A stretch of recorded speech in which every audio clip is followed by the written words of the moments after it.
El tema de hoy es tablas y gráficas de barra. ¿Te acuerdas que este tema ya lo habíamos visto? Pero vamos a recordar qué son las gráficas de barra y para qué sirven.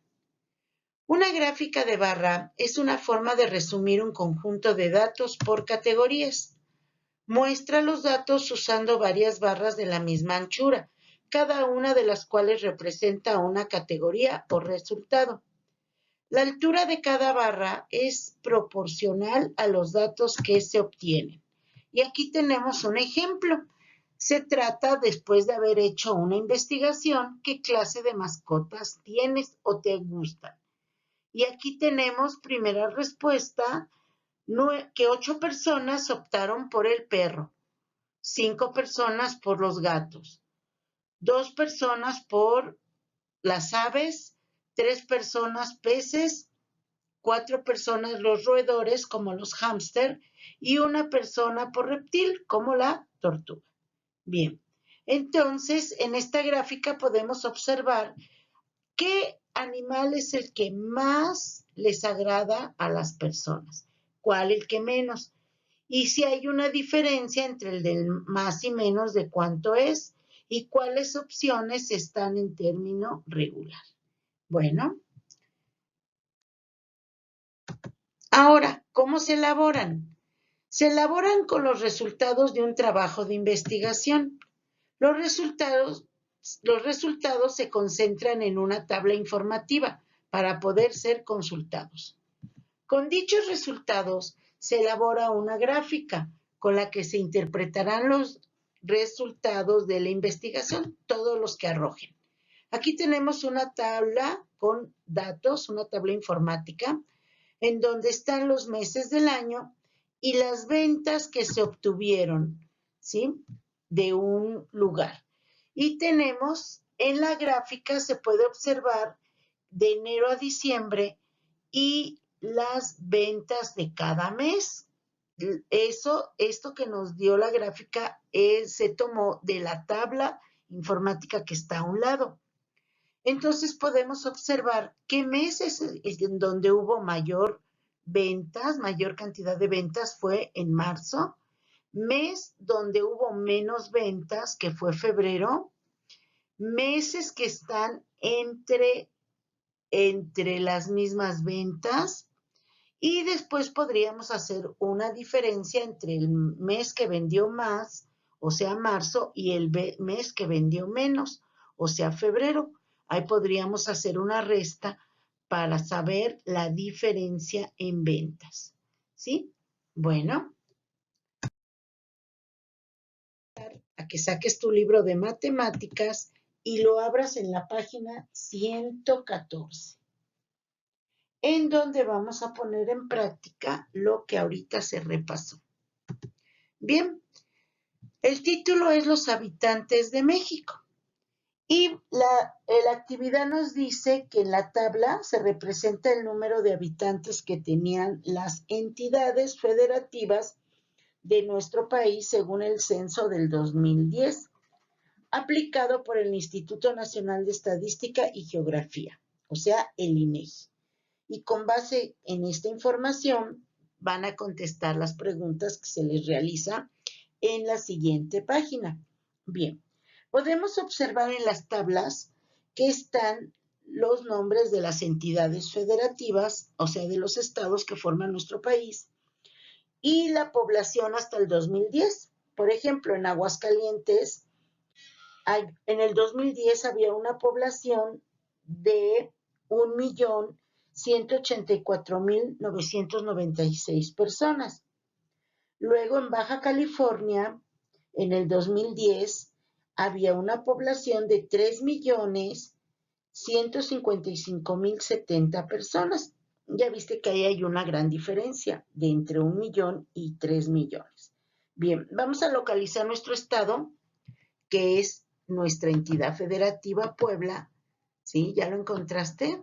Bien, aquí está. En Puebla, en el 2010, nos arroja la tabla que había una población de 5.779.829 habitantes. Ahora, a grosso modo, vamos a checar qué entidad federativa es la que tenía mayor población en el 2010. ¿Ya la encontraste? Búscala bien. ¿Sí? Muy bien. Podemos checar que la entidad federativa que más habitantes tenía en el 2010, y creo que hasta las fechas, nada más que ya debe haber aumentado, exactamente el Estado de México. Es el que tiene mayor número de población, con 15.175.862. Y luego, ¿cuál le seguiría? A ver, checa. Exactamente.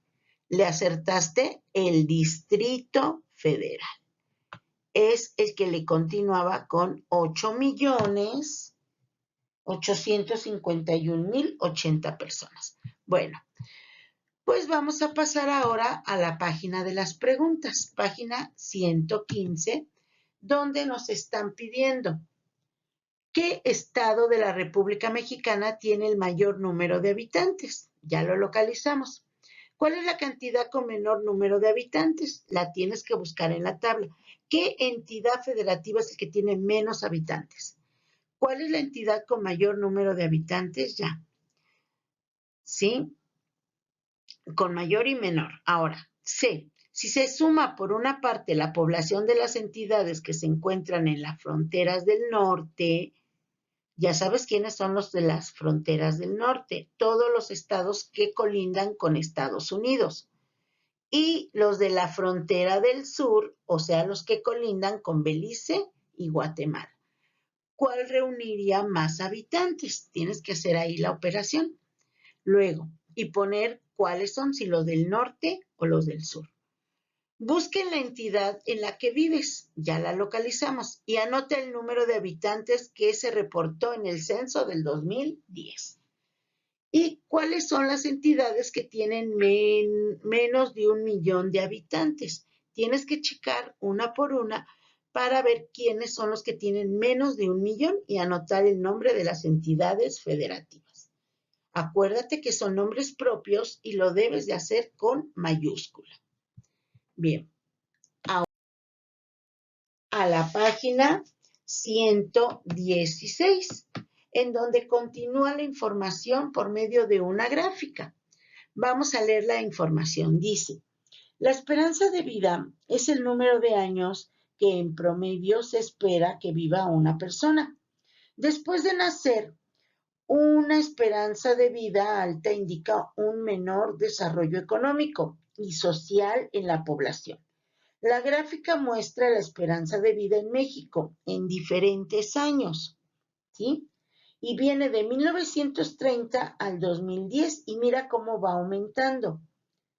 Entonces, en 1930 la gente vivía aproximadamente 33 años con 9 meses, sacando un promedio. No quiere decir que toda la gente moría a esa edad, pero se sumaban los años de las defunciones, a qué edad morían las personas, y luego se sacaba un promedio, y ese es el que arrojó. Y en el 2010, que es la última, la esperanza de vida subió a 75 años con 4 meses. ¿A qué se debe?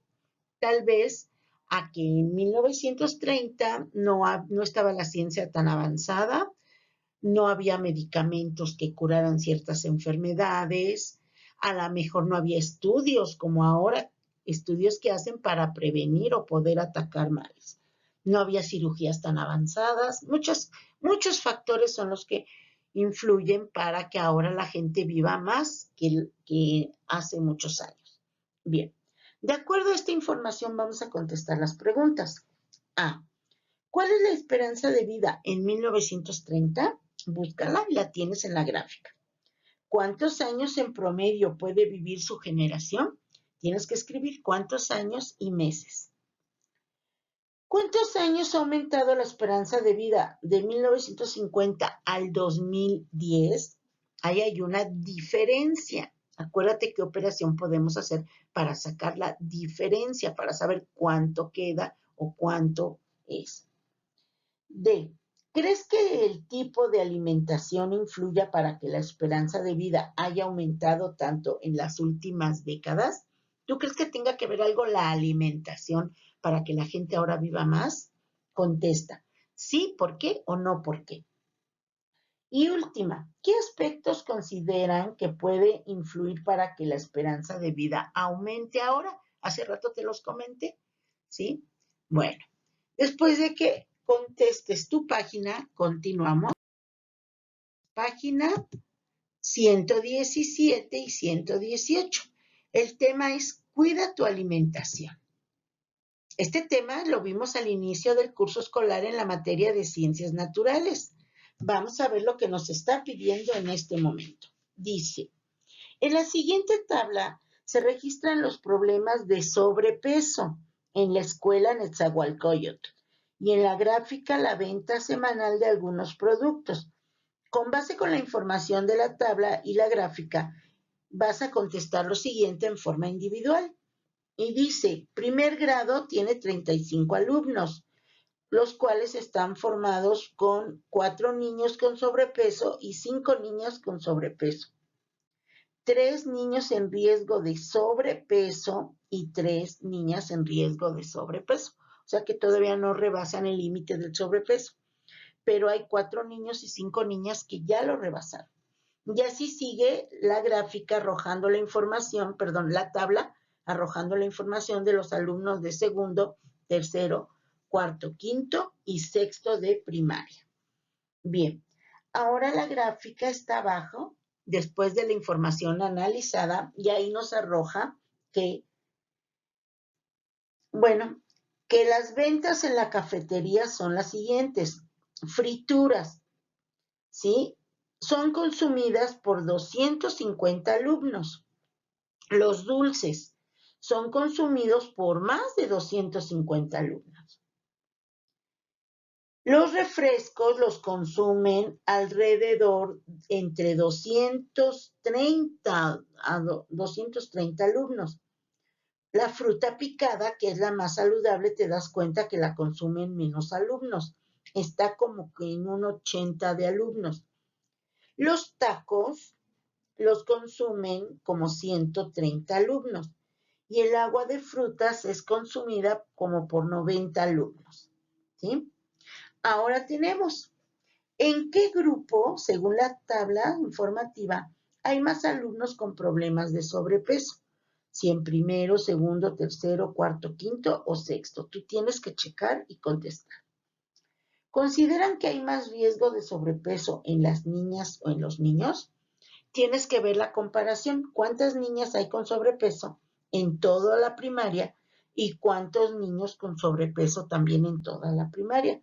Para que veas si realmente el sobrepeso influye más en las niñas o en los niños y por qué. ¿Qué se vende más en la cooperativa de la escuela? Consulta la gráfica y tú anota qué es lo que más tiene demanda, qué es lo que más se vende.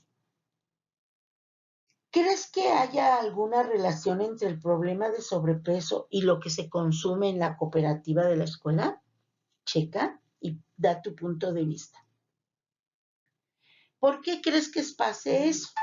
Y la última, además de una buena alimentación en su estancia en la escuela, ¿qué sugerirías o qué sugerencias darías a tus compañeros para disminuir el problema de sobrepeso? Que no lo padezca nadie. Ahí también da tu punto de vista. Bien, chicos, pues después de haber contestado nuestras preguntas,